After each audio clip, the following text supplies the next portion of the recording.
Maharashtra police टाइम्सच्या बातम्या पाहण्यासाठी आमच्या चॅनलला सबस्क्राइब करा आणि बेल आयकॉन प्रेस करा। नमस्कार, मी सुधा, महाराष्ट्र पोलीस टाइम्स मध्ये आपलं स्वागत आहे। पाहूयात आता महत्त्वाची बातमी। नमस्कार। प्रहार दिव्यांग क्रांती संघटना मंगळवेढा येथून मी सर्जेराव मच्छिंद्र पारादे बोलत आहे। माननीय बच्चू कडू यांनी दिव्यांगांसाठी खूप मोलाचं काम करून महाराष्ट्रात एक रोपाचं वृक्ष करून दाखवलं त्यांनी। आणि आतापर्यंत ज्या तळागाळात जे दिव्यांग बांधव बंधू भगिनी होत्या त्यांना हक्काचं एक काही ना काही एक प्राप्त करून भावनी दिलेले आहे। यांचा आदर्श घेऊन माढा तालुक्याचे रुई गावचे प्रहारचे कट्टर कार्यकर्ते माननीय दीपक लांडगे यांनी आतापर्यंत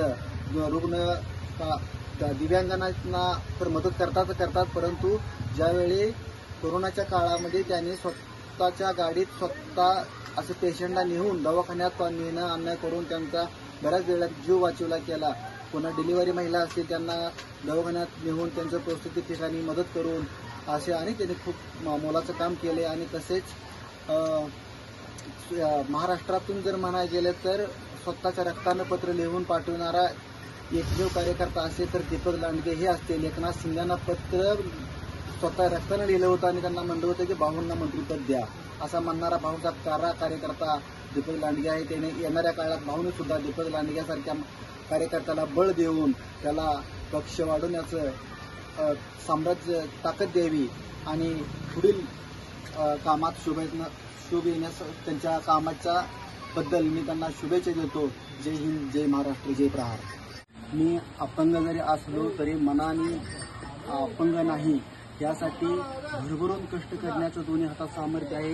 आणि भविष्यात अशा दीपक लांडग्यासारखे कार्यकर्ते जर आम्हाला मिळाले तर आम्हाला अपंग पद हे असं वाटणारच नाही, कारण आमची उणीव असले कार्यकर्ते भरून काढतात। एवढंच मला बोलायचं आहे।